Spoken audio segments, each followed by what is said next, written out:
lugar a palavra ao professor Ottaviano De Fiore, que eu convidei, entre outras razões, tem muitas razões de mérito do seu trabalho, da sua contribuição, mas também porque o Ottaviano foi, junto com o Léo, numa fase muito importante de ajuste de contas com parte da tradição marxista, ou que alguns diriam de traição à classe operária.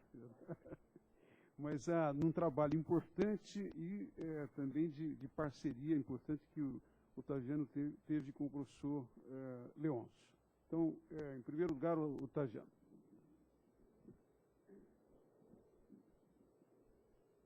Eu conheci o Leôncio numa noite na esquina da 7 de Abril com a Avenida Ipiranga,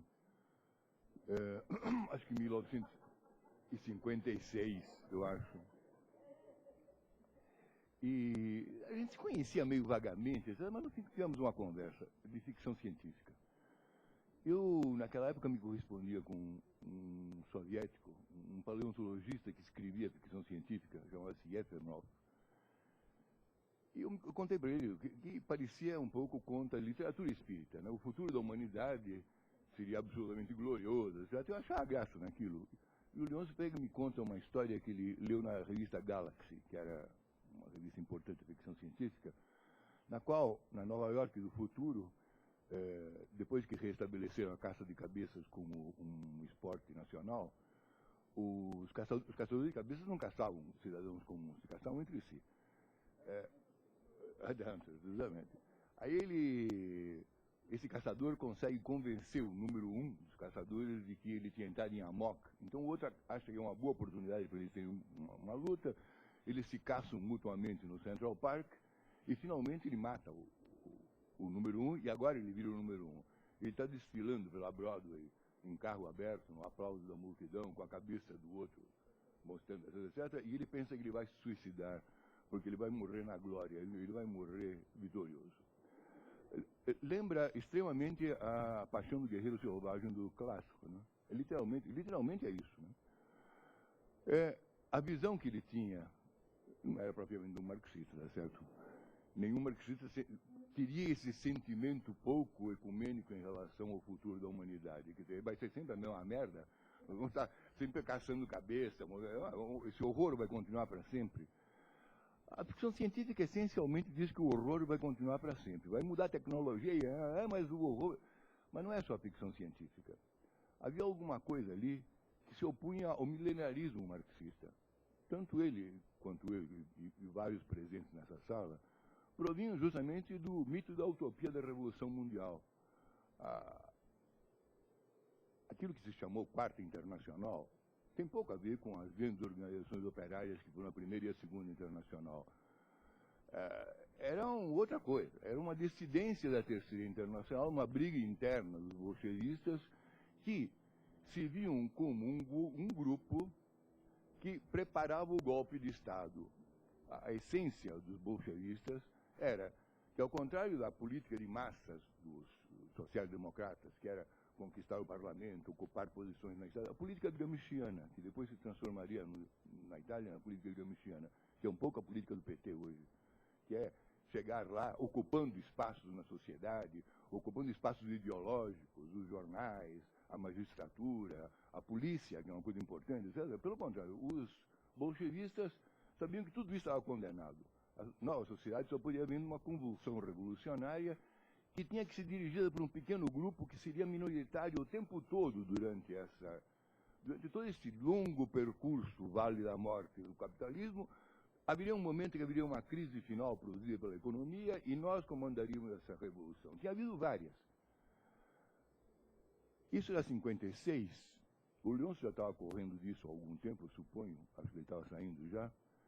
Eu ia entrar em isso por causa da Revolução Cubana, porque aí começaram a Revolução Cubana, depois o golpe de 64, depois a Revolução de 68. Tudo isso foi marcando as nossas posições. Eu podia ter deixado de ser marxista muito mais cedo. Não deixei porque a esperança se renovava. A Revolução Cubana renovou essa esperança.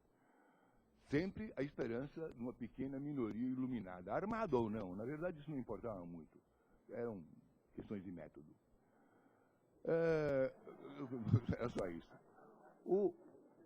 Por outro lado, dentro da USP e dentro da Faculdade de Livre Sociologia Política, política, estava surgindo outro tipo de pensamento, que era a sociologia americana europeia.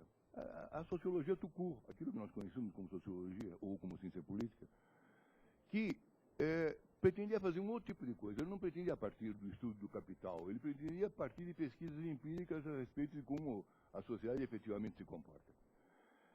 Isto, naturalmente, era o diabo é que a sociedade não se comporta nada com aquilo que a gente pensava que ela se comporta. A sociedade estava seguindo, evidentemente, outros caminhos. O capital, que, aliás, o Fernando participou do grupo do Capital, do qual eu não participei, porque eu achava que tudo era um bando de reformistas. O grupo do Capital estudava religiosamente o capital. Aliás, com o meu mestre, na época, que era o Paulo Singer, mas que tinha me ensinado um outro capital. O capital que eu li com ele era uma coisa diferente daquilo que era mais uma coisa do Janotti, mais filosófica. Estava surgindo o marxismo universitário. O Fernando escapou do marxismo universitário, mas ele foi uma coisa importante, realmente. Ele dominou a universidade mais ou menos na época em que o Leôncio estava começando a entrar para dentro da universidade. Esse marxismo universitário tinha duas versões. A escola de Frankfurt, que dominava mais a seção de filosofia, letras, literaturas, etc., e o marxismo autodidata, digamos assim, que provinha do Marx, do Trotsky, do Lenin, etc., o marxismo de origem bolchevista, né, que se identificava mais com a Revolução Cubana, com todas essas coisas.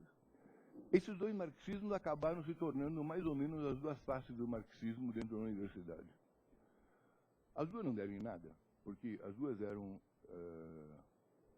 podia dar, claro, deram grandes artigos de filosofia, deram aquilo que a escola de Frankfurt produziu, que é a crítica da cultura, mas convenhamos que a crítica da cultura não é uma análise da sociedade, não é sociologia, é outra coisa, certo? É filosofia bem pensada, filosofia de gente culta, bem informada, mas é outra coisa. O Leôncio não. O Leôncio, como autêntico traidor do proletariado, resolveu investigar o proletariado. E fez disso uma espécie... E disso ele partiu depois para a análise daquilo que o proletariado tem a ver com política, teoria política, certo? O Leôncio foi completamente isolado nesse período. Curioso que o Leôncio nunca foi visto como reacionário. Mesmo por nós, ele não é absolutamente visto como reacionário. Ele é visto como alguém que não era um revolucionário.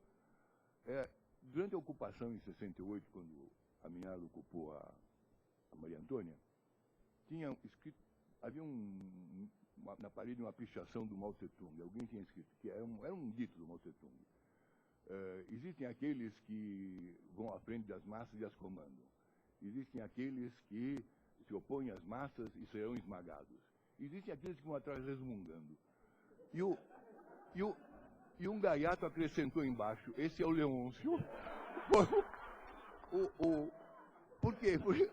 Porque era mais ou menos a visão que a gente tinha mesmo. Nós achamos graça porque era uma visão. Porque o Leôncio definitivamente não era um reacionário. Também não estava comandando as massas, pelo contrário. Ele estava fazendo uma crítica permanentemente, estava sempre fazendo ironias, etc. Eu vi ele fraquejar só um momento. Só um certo momento ele fraquejou, foi em 68, quando nós vimos atravessando a Consolação, e ele disse, bom, é evidente que o sistema capitalista está em crise, e essa é uma crise de agonia. Se não foi essa palavra, foi uma palavra bastante parecida. Mas ele sentia aquilo como uma coisa estrutural, mais profunda do que realmente foi. Por quê? Bom, porque a pressão, como ele mesmo disse, a pressão do grupo imediato em que você vive, convive, pensa, se identifica, nossos amigos estavam morrendo, estavam fugindo, estavam se escondendo, então é claro que você se sente solidário, não? Essa solidariedade se estendia um pouco também a pensar como aquele grupo estava pensando. Estamos vivendo a crise final do capitalismo. Se não era a final, havia algo parecido com isso, tá certo? Mas foi a única vez e a única conversa que eu tive com o Leôncio no qual eu vi ele fraquejar. Quanto ao resto, ele sempre quis to cast a cold eye, botar um olho frio em cima da coisa, certo? O que caracteriza a obra do Leôncio justamente é essa coisa que provavelmente ele não teria desenvolvido, não tivesse sido aluno do Florestan, mas que, porque o Rui Coelho que disse que antes do Florestan, a sociologia em São Paulo era uma ilha cercada de literatura por todos os lados. O que inclui o próprio Rui Coelho, que é essencialmente um literato, nunca foi um sociólogo de pesquisas, e um marxista, né? Um homem. Mas Wright Mills, enfim, o caldo da cultura rebelde da época. Esse Leôncio, que acabou sendo meu professor, quando nós nos encontramos, ele fazia os Ciências Sociais e eu estava fazendo um curso de História Natural, que é um curso que nem existe mais. Eu fui o último formado em História Natural no Brasil, eu acho. E não, hoje é tudo, porque naquele tempo eu incluía tudo, né? Mas naquele tempo, a sensação que a gente tinha é que indo para a Maria Antônia, você ia conhecer o marxismo. E a minha desilusão foi que eu não fui conhecer o marxismo coisa nenhuma. Aquele marxismo que eu já conhecia, todos eles falavam. Mas aquilo que eu estava buscando, na verdade, era outra coisa, nas ciências sociais. Eu estava buscando o Weber. Mas eu mesmo não tinha consciência disso na época, né? Curiosamente, as duas faces do dilema weberiano estão presentes aqui. São o Fernando e o Leôncio. Porque o Fernando foi o homem que de intelectual se tornou político. E conseguiu ser um político que fez uma transformação na história do Brasil. E o Leôncio se tornou o intelectual público. Uma figura, isto é, o homem que não quis, que abandonou a política, não quis ser político no sistema político atual, faz a crítica do sistema político e é uma voz pública. A voz pública levada a sério, inclusive por seus adversários. Vários petistas aqui presentes, eu suponho que levam a sério aquilo que o Leôncio disse. Isto é raro, porque se há uma característica da esquerda que ela não leva a sério o que os outros dizem, especialmente os liberais. Especialmente os liberais. É mais fácil para alguém da esquerda levar a sério o que os fascistas dizem do que o que levar a sério o que os liberais dizem. E o Leôncio, liberal, claro, liberal no sentido que o Max Weber é um liberal. O Weber é um liberal, tá certo? E o Leôncio é um liberal nesse sentido. Ele abriu um caminho para o estudo da sociologia entre nós, que para nós é estranho. Para nós é estranho. A nossa tradição era ideológica, é altamente ideologizada. E eu achava que ciência era uma coisa que a gente fazia no laboratório da Alameda Glete. No laboratório fazia ciência. Agora, na faculdade de filosofia fazia-se política, era um clube político, era uma outra coisa. Até, você lembra do clube Karl Marx? O clube, é CKM.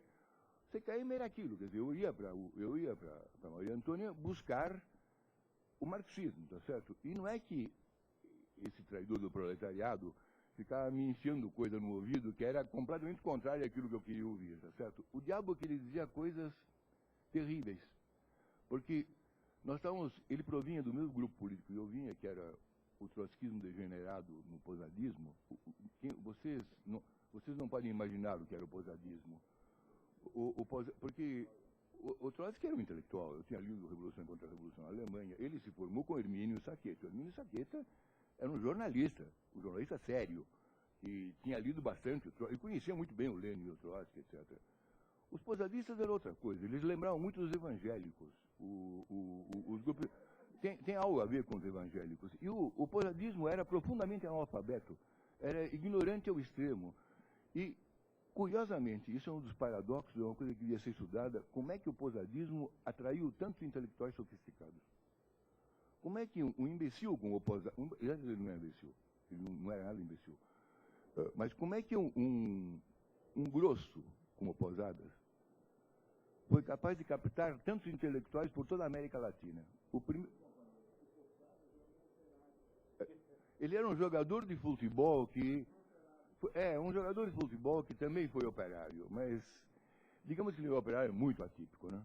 Muito atípico. Não era, ele era bem um desses chefes de... Você conheceu o Onofre? O sargento Onofre? O Onofre tinha muito a ver com Posadas. Era um sargento. É outra coisa, a pequena burguesia revolucionária que carregava dentro dela uma carga de... Era uma carga revolucionária. Eles eram revolucionários. A explicação... Eles eram revolucionários independentemente da revolução que eles fossem fazer. Isso eles tinham em comum com os fascistas mesmo. Que era o desejo de ação revolucionária. É algo que é diferente do que o trabalho do sindicalista, o trabalho do